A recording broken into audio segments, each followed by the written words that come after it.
Tristan Kumar's Dying Planet, The Season of Chaos. Narrated by Tristan Kumar. Act 5. Ignorance and Strife. Trigger warning. The following work of fiction contains the articles and themes of blood, death, murder, brief described gore, described injury, brief nightmare imagery, a school shooting event, and violence against children. Please listen with care and stop if you feel triggered or provoked at any point. Thank you. Part 21. Memories. Life seems to find a path to destruction. Humanity is especially dropping the breadcrumbs for it. In the past 3 years, these words have carried me forward. I have not wanted to choose this path that I am on, but fate has decided my legacy, and I must follow it until the end. I will not stop until it's done. Dang, that's good, a soldier said. Yeah, thanks. It's in my diary, I said. I was sitting in an attack helicopter with 20 other soldiers. "Aw, you gonna cry about today's game if you don't win in that book of yours?" the soldier joked. "What you kidding? I always win." "Not today, Rye." An alarm blared and everyone stood up. "Not today." "Attention! Today, Rye and Marcus will be competing in the Elite Games. Good luck, Rye." For the 500th time. All the soldiers laughed. "Anyway, enjoy. No killing, stun bullets only, and enjoy the slaughter, boys." The intercom went off and the doors opened. We looked down upon a pavilion on a hill with tall trees. Down below was a small city with roads going up to the top. I smiled. "This'll be fun," I said. Soldiers began jumping out of the helicopter onto the ground. It was only me and the soldier Marcus left inside. Marcus chuckled and jumped out, and I followed. I grabbed the black disc in the air and placed it on my chest. My suit started to form as I dived to the ground. I landed on the ground and stood up in the crater I had made, and looked around at the soldiers with their guns pointed at me. "Why couldn't you make this harder?" I laughed before the chaos began. The soldiers started shooting me as I stepped on the side of the crater and ran down the hill. My legs carried me as I soared down it. Other soldiers started chasing after me, but I dodged their bullets. I ran through the trees, almost losing control of my legs. I eventually exited the woods and ran out into the plains. I continued down the hill through the yellow grass. The city I was running in towards wasn't that big. It was like a farmer's market covered by tattered rags on the side, almost like a bazaar. I ran onto the dirt road surrounding the city and went up the hill to the pavilion. I looked behind me and the soldiers were gone. They couldn't go past the road where I was before the time was up. Once I stepped onto the road, the soldiers started coming out of the hill towards me. I continued to run down the hill until it eventually evened out at the base of the city. I ran into it. There were some farmers' markets on the side of me as I ran. There were no people, though. Some ripped rags covered the alley above me. I ran farther and farther into the city as the soldiers chased after me. I saw an opening on the side of the alley and hid behind it as the soldiers ran past me. I caught my breath and continued running. Now that the soldiers were far into the city looking for me, I had to be stealthier. I snuck by some soldiers looking for me. I was about to turn a corner when a soldier came from around the turn. I rolled to the other side behind a box and stayed silent. He looked back at where I was, but saw nothing and continued. I was reaching the city center now, but I still had not found the item. I looked up from the box I was behind and climbed onto the ledge to a windowsill. I hopped through the window and looked around. The room was very dull and plain. Since there was nothing to get from that room, I headed toward the door at the entrance of the room. I slowly opened it and looked around outside. No one. I opened the door fully, but to my surprise, a soldier saw me from across the way and started shooting at me. I closed the door and hid inside the room. The soldier opened the door, and when he poked his gun through the doorway, I saw my chance. I grabbed the nozzle of the gun and aimed it at the ground. He started to shoot, but he was too late. I was out of his gun's line of sight now.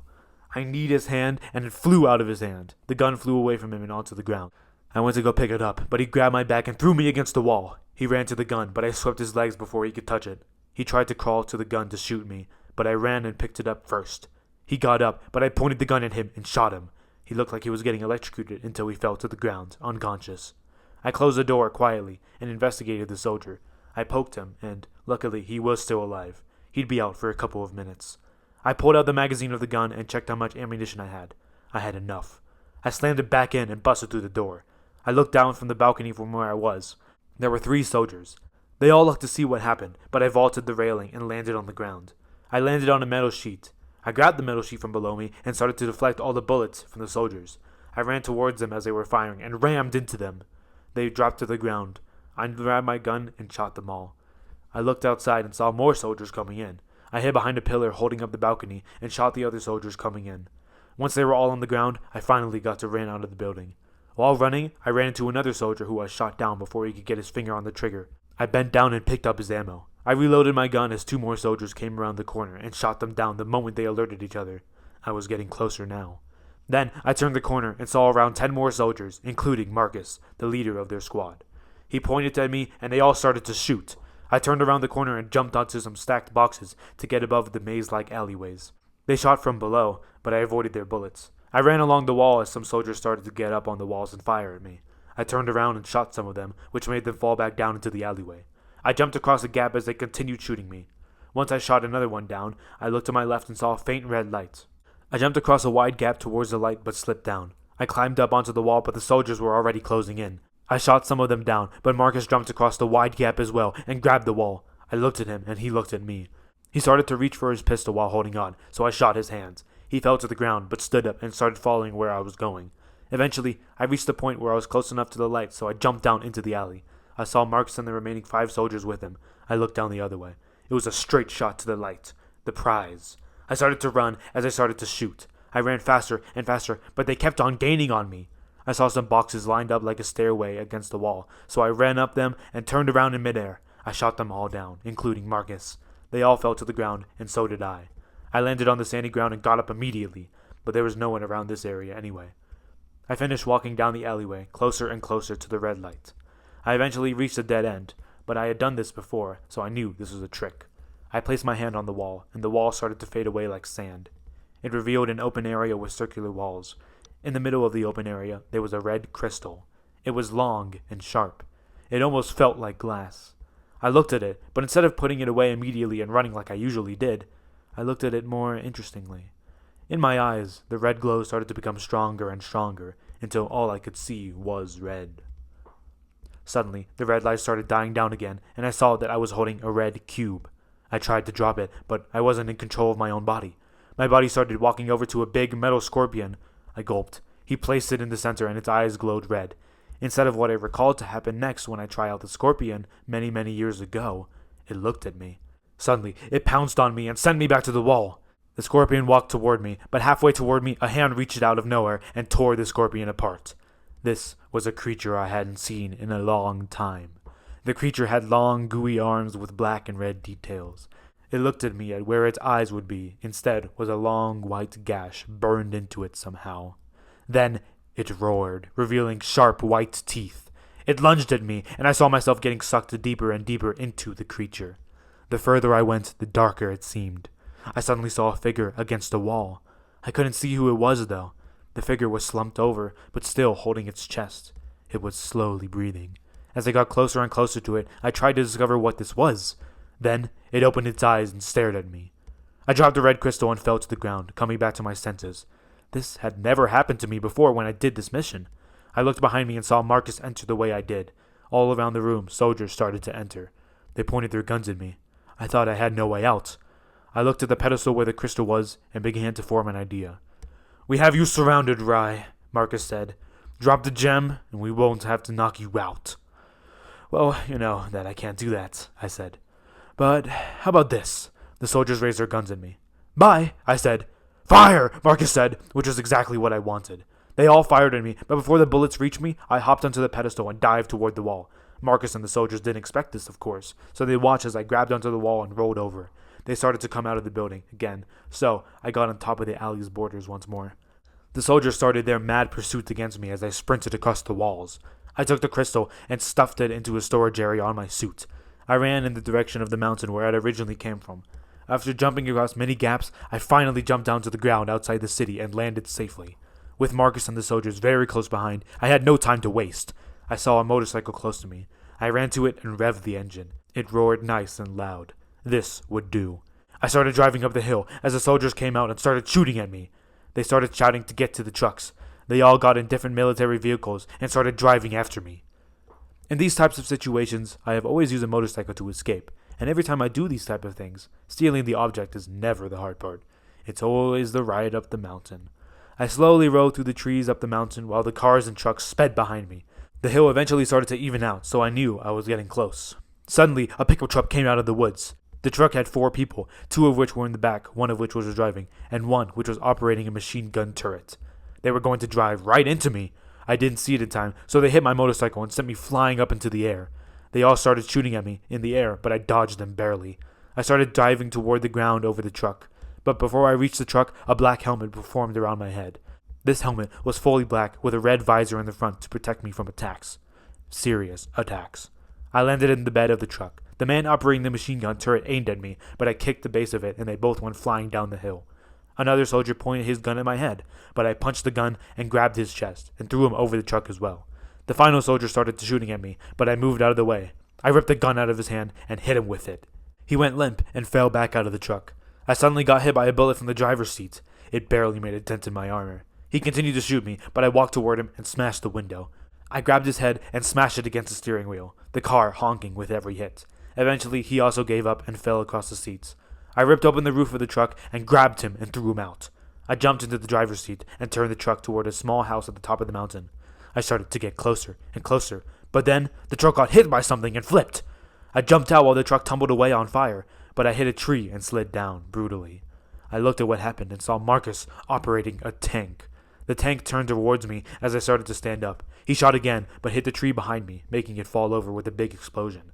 I started walking toward him in the tank. He shot again, this time closer to me, but still missing. Enraged, he shot once more, but this time I did a flip, which made the tank shell go under me. He shot again, but now I was annoyed. He hit the ground beside me, so I jumped up with the impact of the tank. I ran up to it and flipped the tank over. He got out of it before the tank rolled down the hill. He was the only thing between me and the finish. He ran towards me and punched me. I got up and kicked him back. I started to run towards the house, but he tackled me and tried to pry my suit open for the crystal. I pushed him away and ran for it, but he dived me again. Instead of tackling me, I hit him back and finally got to the house. I rang the doorbell, and on the second chime, a flare shot up from the house. I sat down and laid on the ground in front of the house and looked at it. The flare reached the sky and exploded into a red firework. "Rye wins," the voice said over a speaker. The rest of the soldiers made it to the top of the hill and clapped sarcastically, even though they definitely didn't mean it. We all sat at the top of the hill, waiting for our ride back. Marcus came up to me and sat down. "Sorry back there," I said. "Destroying your tank?" It's fine. It happens all the time," he said. Yeah, I said, looking at the crystal. We both looked up to the sky and saw a ship coming to get us. We all stood up, got our things, and started walking towards where it would land. The ship landed, and I was the last to get on. I looked back at the city and thought about the vision that I had looking at the crystal. The ship's doors closed, and we sped up to the prison of the survivors. We arrived in the hangar, and everyone got out. Someone came up to me, and I handed them the crystal. They ran off. I headed back to my room on the ship, room 101. Ever since 3 years ago, the Prison of the Survivors had gotten rid of the program, and we had rewoken in real life to continue our mission. I took off the black disc on my chest, containing the suit, and set it to charge. I closed the shades, looked out into outer space, and got into bed. I closed my eyes and took a short nap. In my dream, I saw the same figure again, the one slumped against the wall. This time, I got closer and closer, but when it opened its eyes, it didn't disappear. It looked at me curiously. I reached out my hand and felt energy pulse through it. I felt like my soul was getting transported into the body of this figure.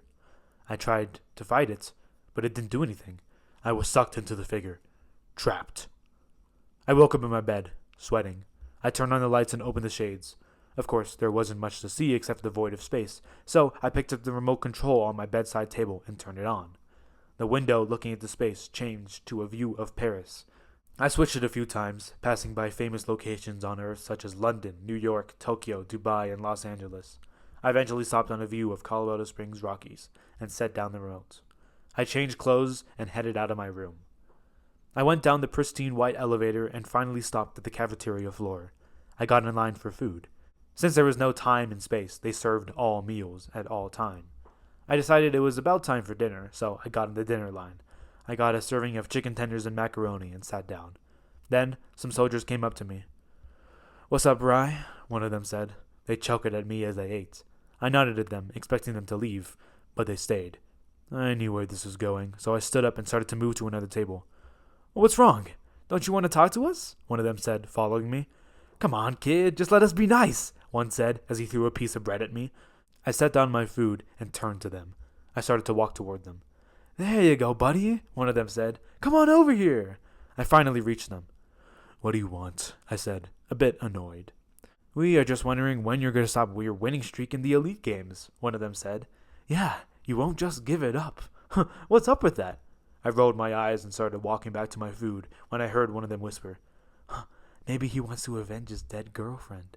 They all snickered, but I picked up a knife and ran towards the one that said that. They started smiling because they thought that they had cracked me, which they did, but they wouldn't be smiling for long. Oh, is that right? Your dead little girl, the same one said, but before he finished, I took the knife and stabbed it into his leg. He screamed in pain and dropped to the ground as blood started dripping onto the white floor. Everyone looked at us, while the other soldiers did nothing.